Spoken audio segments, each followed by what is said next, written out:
Bom dia, moçada! Tudo bem com vocês? Aqui quem vos fala é o professor Eugênio Bastos, canal Geugênio, a serviço dos alunos que gostam de estudar e passar em concursos. Moçada, vamos fortalecer o canal, se inscrevam no canal, dê aquele like e compartilhe o vídeo. E dessa forma, ajude o professor Eugênio Bastos a democratizar o ensino da geografia. Moçada, no nosso encontro de hoje, iremos estudar a classificação climática de Arthur Strahler para o Brasil. Sendo assim, espero que vocês gostem do nosso encontro e, havendo qualquer dúvida, deixe a sua pergunta na parte dos comentários, que eu terei o máximo prazer de respondê-la. Então vamos lá ao nosso encontro de hoje. Moçada, na verdade, existem várias classificações climáticas. Inclusive, eu tenho aulas gravadas sobre classificação climática do Brasil. Mas no nosso encontro de hoje, iremos estudar a classificação climática de Arthur Strahler, que é uma das classificações mais cobradas em concursos. A classificação climática de Arthur Strahler leva em consideração a dinâmica das massas de ar. Sendo assim, essa classificação faz parte do contexto da chamada geografia moderna e também dentro daquilo que nós consideramos a chamada geografia crítica, que contrapõe as classificações climáticas tradicionais que até então existiam e eram aplicadas não só no Brasil, como também em outros países do mundo. Então, sendo assim, nós temos esse mapa da classificação climática de Arthur Strahler, quando então podemos perceber com clareza que o Brasil possui 5 tipos de climas de acordo com a classificação de Arthur Strahler. O equatorial úmido, o tropical seco e úmido, ou seja, o tropical alternadamente seco e úmido, o tropical seco, o litorâneo úmido e o subtropical úmido. Lembrando que alguns desses climas, em outras classificações climáticas, aparecem com terminologias diferentes. Então, vamos lá analisar esses 5 tipos de climas dentro da classificação climática de Arthur Strahler. Começamos aqui pelo clima equatorial úmido, representado por essa tonalidade de verde, onde, através do mapa do Brasil, podemos perceber que é o clima que domina a maior parte da Amazônia. Sendo assim, eu me preocupei também em colocar um climograma correspondente ao clima equatorial úmido, aqui embaixo. Lembrando que essa linha vermelha retrata a variação da temperatura média ao longo dos 12 meses do ano, e essas barras verticais azuis correspondem ao índice pluviométrico registrado durante os 12 meses do ano. Então, dessa forma, nós podemos entender o comportamento da temperatura média mensal e também do índice pluviométrico médio mensal, que compõe as características básicas de cada tipo climático que nós iremos analisar. Aqui eu estou dizendo área de ocorrência Amazônia, temperatura média mensal acima dos 24 graus. Repare que durante todos os meses do ano, a temperatura média mensal lá na cidade de Manaus, ficou acima dos 24 graus. Repare que essa linha preta é a linha dos 25 graus, que é uma característica típica do clima equatorial, ou seja, apresentar médias térmicas mensais elevadas durante todo o ano. Aqui eu estou dizendo que a amplitude térmica anual varia de 1 a 3 graus. Repare que pela linha da temperatura, essa variação de temperatura é muito pequena, que é uma outra característica do clima equatorial. O índice pluviométrico anual é superior a 1.500 milímetros. Então, se totalizarmos a quantidade de chuva apurada durante cada mês do ano, através dessas barras azuis, poderemos perceber que em qualquer climograma que represente o clima equatorial, teremos um índice pluviométrico médio anual superior a 1.500 milímetros.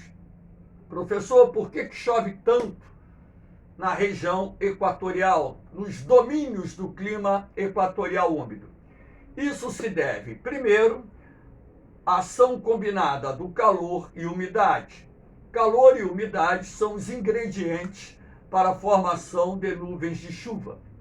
Em segundo lugar, a Amazônia registra um intenso processo de evapotranspiração.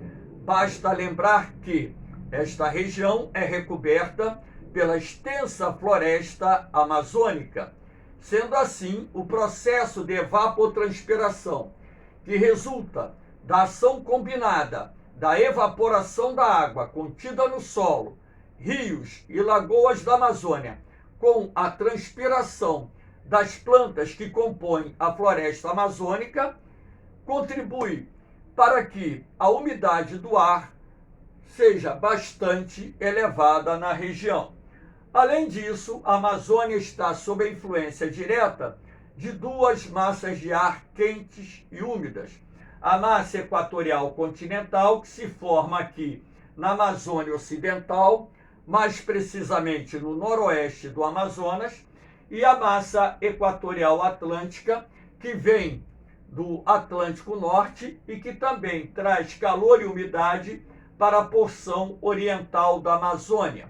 E ainda nós temos essa região sofrendo os efeitos da zona de convergência intertropical, que é uma área onde se processa o encontro dos ventos alísios, que são ventos quentes e úmidos que sopram das imediações dos trópicos em direção à linha do Equador. Sendo assim, na área onde se processa o encontro desses ventos, nós temos a formação de uma zona de instabilidade atmosférica que será responsável por boa parte das chuvas que caem na Amazônia brasileira, assim como no entorno da zona equatorial do planeta. Aqui nós temos agora o clima tropical seco, que em outras classificações ele aparece sendo o clima semiárido ou simplesmente tropical semiárido, representado aqui por essa cor verde no interior do Nordeste. Sendo assim, o clima tropical seco tem como sua área de domínio o sertão nordestino. E eu coloquei o clima de Petrolina, uma cidade localizada às margens do Rio São Francisco, para que nós pudéssemos analisar o climograma de Petrolina, que é utilizado também em provas de concurso, quando questões abordando o clima tropical seco ou o clima tropical semiárido caem na prova. Então vamos lá. O clima tropical seco tem como área de ocorrência o sertão nordestino. É um clima quente com chuvas irregulares, ou seja, nesse clima faz calor o ano todo e as chuvas são mal distribuídas durante o ano. tendo como o seu principal período de chuvas estendendo-se de dezembro até o mês de abril. Não quero dizer com isso que nos outros meses do ano não chova. Pode até chover, mas em quantidade bastante pequena. Aqui eu estou dizendo que as temperaturas médias mensais são elevadas. No clima tropical seco, é comum nós termos médias mensais de 26, 27, 28 graus, sendo, juntamente com o clima equatorial úmido, os dois climas que registram as maiores temperaturas médias mensais. O índice pluviométrico varia de 500 a 800 milímetros, como eu disse, concentrando-se de dezembro até o mês de abril. Professor, por que ocorre a irregularidade das chuvas no sertão nordestino? Essa irregularidade das chuvas se deve à dinâmica das massas de ar. Então, o sertão nordestino é considerado o ponto final das massas de ar que atuam no território brasileiro. Sendo assim, essas massas de ar percorrem longos caminhos e, quando chegam lá no sertão nordestino, já perderam as suas características originais, ou seja, chegam no sertão relativamente secas, razão pela qual nós temos essa irregularidade das chuvas. Também há de se destacar, de acordo com a classificação de Arthur Strahler, que obstáculos do relevo próximos ao litoral também dificultam o acesso da umidade no interior do Nordeste. Eu estou abordando aqui a questão da classificação do Arthur Strahler, tá bom? Então aqui, pelo climograma de Petrolina, é possível perceber que, nesse caso, as médias térmicas mensais estão acima dos 24 graus e observa que a estação chuvosa em si, ela começa aqui em dezembro e vai até mais ou menos o mês de abril. Essa barrinha pouco acima dos 40 milímetros não quer dizer que o índice pluviométrico é bom. 40 milímetros no mês, a gente considera pouca chuva. São 4 centímetros de chuva por metro quadrado. Então, a gente considera esse volume para o mês bastante pequeno. Já aqui em dezembro, com um índice um pouquinho acima de 60 milímetros, também não é um índice bom, mas já é um índice que a gente pode considerar um pouquinho razoável. Então, como vocês podem perceber, nós temos aqui uma irregularidade na distribuição de chuvas. O clima tropical seco, ele caracteriza por apresentar secas sazonais, muitas vezes estendendo-se por 4, 5, 6, 7 anos e causando graves prejuízos socioeconômicos para o sertão nordestino.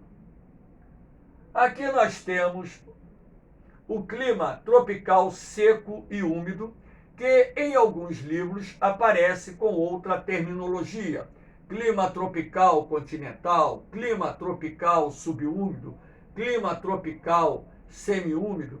Então, alguns livros que adotam outras classificações climáticas, sendo assim, utilizam outras terminologias para a classificação desse clima. Então, como vocês podem ver aqui nessa cor cinza, quase cinza, né? Que o clima tropical seco e úmido, ele domina vastas áreas do Brasil central, pega uma boa parte da região sudeste, da região nordeste e uma parte da região norte, principalmente o estado de Tocantins.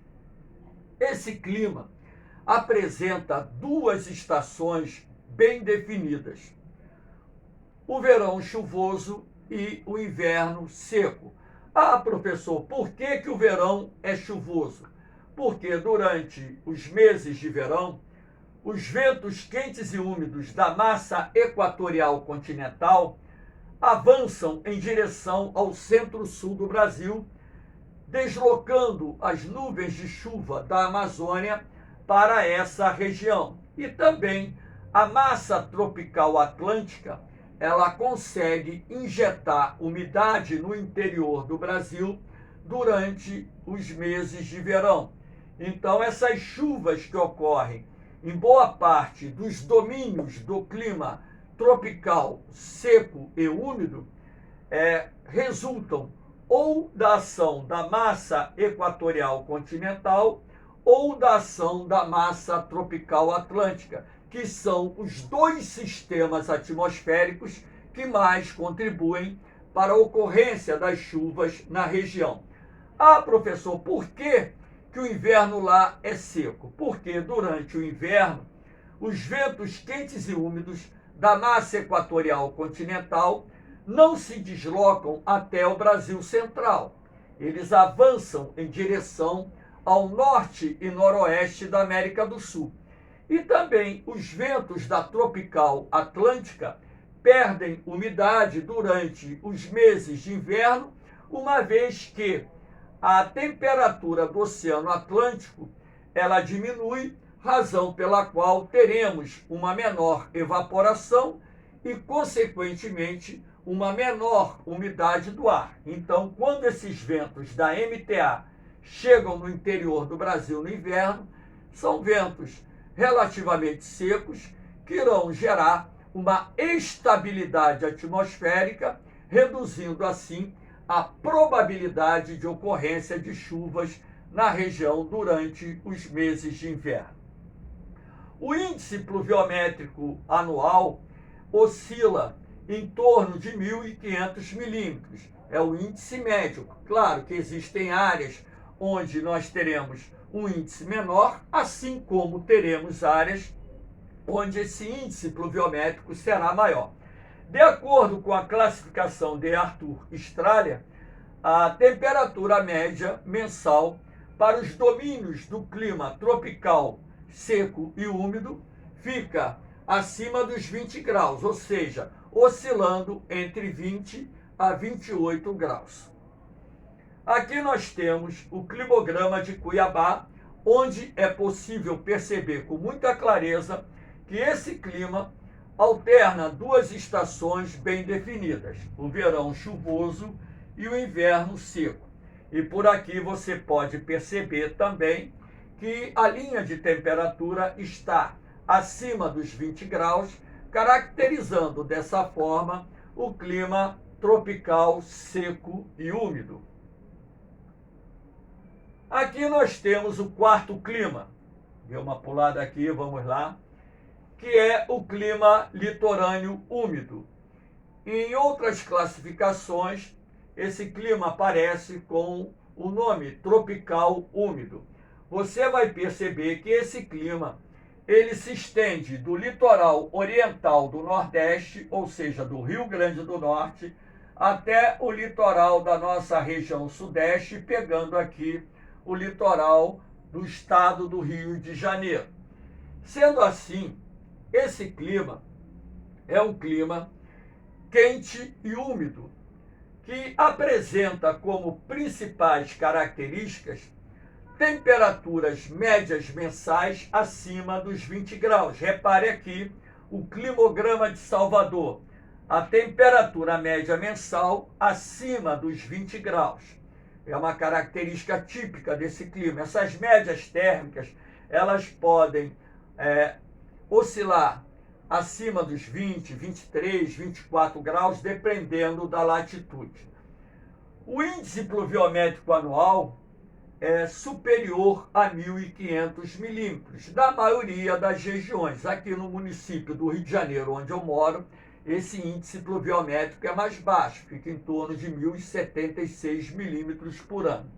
Mas aqui no litoral oriental do Nordeste, o quantitativo de chuvas é maior, estando acima dos 1.500 milímetros. Aqui no litoral oriental do Nordeste, as chuvas irão se concentrar nos meses de outono e inverno, a primavera e verão registram chuvas, porém o índice de chuvas, como vocês podem ver aqui no climograma, é mais baixo na primavera e verão. Aí vocês vão me perguntar, mas professor, por que chove tanto no outono e no inverno? Porque no outono e no inverno nós temos dois sistemas atmosféricos que atuam com grande intensidade na região. As ondas de leste, que são ventos úmidos procedentes da África que cruzam o Oceano Atlântico e trazem nuvens de chuva para o litoral oriental do Nordeste.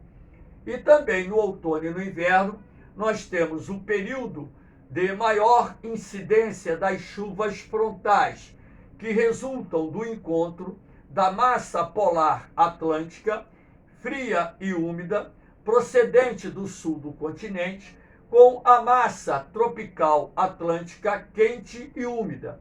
Então, do encontro dessas duas massas de ar, nós temos a formação das chuvas frontais.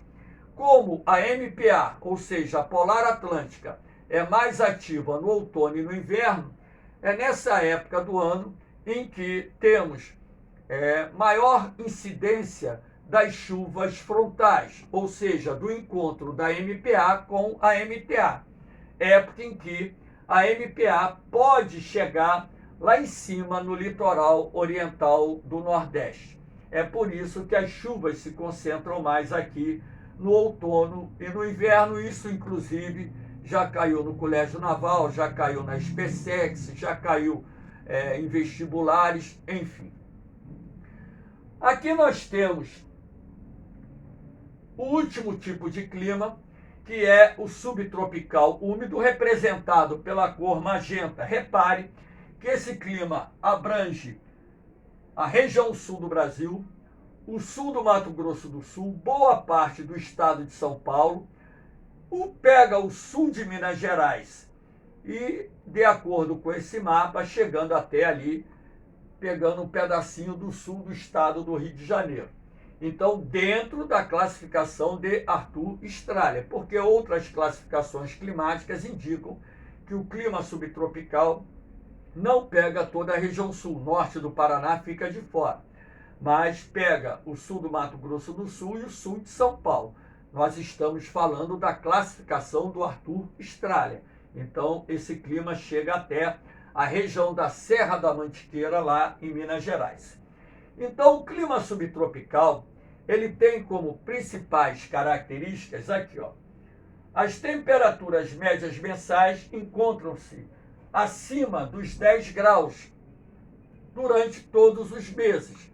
Na classificação de Arthur Strahler, diz que essas médias mensais oscilam de 18 a 22 graus. Mas eu tenho que fazer essa correção na classificação, porque a temperatura média mensal no inverno, ela não chega lá no sul do Brasil, essa faixa de 18 graus nos meses. Ela fica abaixo dos 18 graus, sobretudo nas áreas serranas e nas regiões de Planalto. Então, nós temos que fazer essa adaptação para não induzir o aluno a qualquer margem de erro na prova. Então, aqui eu estou dizendo que o índice pluviométrico anual gira em torno de 1.500 milímetros, correto? Como vocês podem ver aqui no climograma de Porto Alegre, as chuvas ocorrem de forma regular durante todo o ano, ou seja, são chuvas bem distribuídas, uma característica típica do clima subtropical. Ah, professor, por que essas chuvas são tão bem distribuídas no clima subtropical? Por causa dos sistemas atmosféricos.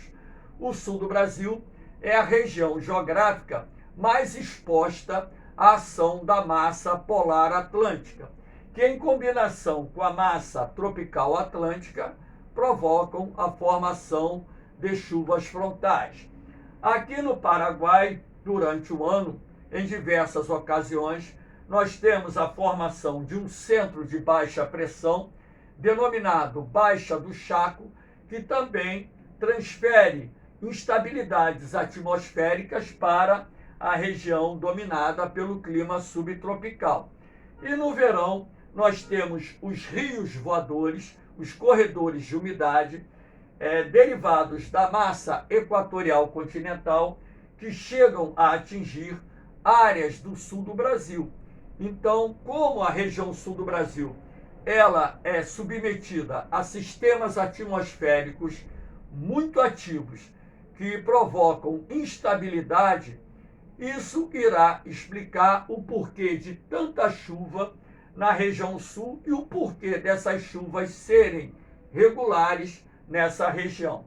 Então, vocês podem perceber também aqui pela linha de temperatura, né, contradizendo a classificação típica do Strahler, que no sul do Brasil a temperatura média ela fica entre 18 e 22 graus. Repare que aqui em Porto Alegre, nos meses mais frios, a temperatura média está abaixo dos 15 graus.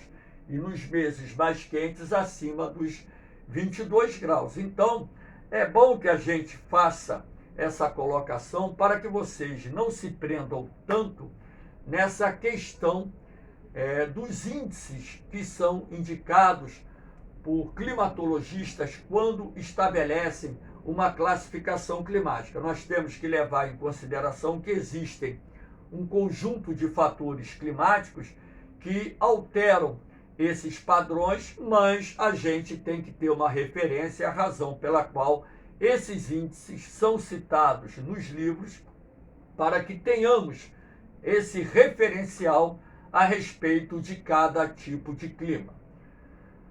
Lembrando que o sul do Brasil é uma região exposta à ação de massas polares com maior frequência e nessa região pode ocorrer a precipitação de neve, a ocorrência de geadas, sobretudo nos meses mais frios do ano e com maior intensidade nos planaltos e serras.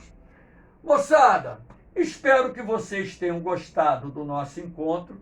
Estou deixando aqui mais uma vez os grupos do Facebook para que vocês possam acessá-los e na área do link pegar os PDFs e utilizá-los como referência de estudo. Garanto a vocês que as provas de concursos estão nos PDFs. Aqui em cada grupo, além da matéria, você tem as provas comentadas, bancos de questões e simulados. Inclusive, hoje, dia 14 de maio, eu postei o primeiro simulado da SpaceX, questões inéditas de minha autoria para vocês treinarem.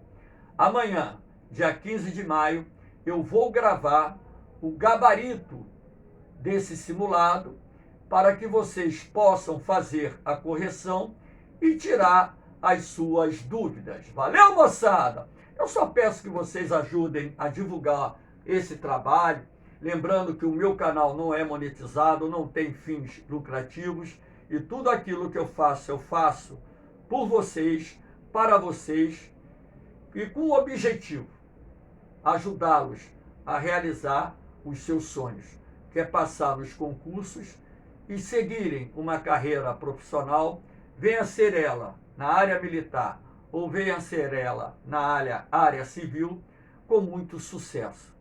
E a recompensa que eu vou ganhar por todo esse esforço é ver, ao final, a aprovação de cada um de vocês. Valeu, moçada! Um beijão no coração, um forte abraço. Fiquem com Deus. Eu vou, mas eu volto, hein? Fui!